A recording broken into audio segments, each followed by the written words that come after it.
सुनहरी चील आसमान से उतरी, पहाड़ी से लुढ़कते स्नोबॉल को रोकना चाहा, पर स्नोबॉल ने उसे सीधे नदी में गिरा दिया। नदी के लगातार बहाव से स्नोबॉल में से एक लड़की और एक तिब्बती मास्टिफ प्रकट हुए, पर धूप लगते ही वे दो पन्ना बनकर नदी की तलहटी में समा गए। सिर्फ चील पानी में संघर्ष करती रह गई। यह देख दयालु कछुआ तुरंत नदी में रेंग कर आया और डूबती हुई चील को किनारे पर बचा लाया। लगातार दबाव से बेहोश बाज आखिरकार जाग गया। जागते ही उसने बूढ़े कछुए से लड़की और मास्टिफ के बारे में पूछा। कछुए ने बताया कि वे दो पन्ने बनकर पानी में डूब गए थे। बाज बहुत घबरा गया और मेंढकों से मदद मांगी। वादा किया कि बाज जाति कभी उन्हें नहीं खाएगी। यह सुनकर मेंढक तुरंत पानी में कूदे और पन्ने बनी लड़की और मास्टिफ को बाहर निकाला। मेंढक का आभार व्यक्त कर सुनहरी चील ने जेड को उठाया और पौराणिक दिव्य झरने की ओर चल पड़ा, क्योंकि केवल वही लड़कियों का शाप मिटा सकता था। लेकिन वह पूरी तरह भीगा हुआ और थका हुआ था, इसलिए आसमान में उड़ नहीं सकता था। यह देख बूढ़े कछुए ने सोचा कि क्यों न यह अच्छा काम पूरा किया जाए, और उसे अपनी पीठ पर लादकर पौराणिक दिव्य झरने तक पहुंचाया। 3 दिन और 3 रातों की कठिन यात्रा के बाद वे आखिरकार दिव्य झरने वाले पहाड़ की चोटी पर पहुंच गए। बूढ़े कछुए ने बताया कि वह आगे नहीं जा सकता, क्योंकि उस झरने का पानी 100 डिग्री से ऊपर था। शुक्र है सुनहरी चील तब तक अपनी शक्ति पा चुकी थी और तुरंत पंख फैलाकर आसमान में उड़ गई। लेकिन आगे का रास्ता और भी खतरनाक था। पानी की सतह पर तेज हवाएं चल रही थी, जो हर बाहरी व्यक्ति को रोक रही थी। कहते हैं जो इसे देखे और बुरी किस्मत को अच्छी में बदल दे, कहे उसे भविष्य में निश्चित रूप से महान सौभाग्य और समृद्धि मिलेगी।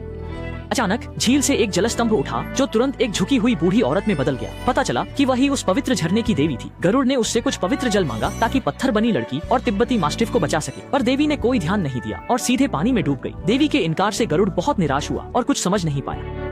तभी हंसों का एक झुंड उड़कर आया। सुनहरा गरुड़ उत्सुकतावश उनके पीछे गया और उसे एक बड़ा रहस्य पता चला। दरअसल ये हंस देवी के लिए बर्फ इकट्ठा करने वाले दूत थे, क्योंकि देवी के झरने का पानी बहुत गर्म था और उसे ठंडा करने के लिए लगातार बर्फ की जरूरत थी। कुछ ही देर में हंस बर्फ से ढके पहाड़ की चोटी पर पहुंच गए और अपनी देह से बर्फ के खंभों को पिघलाने लगे।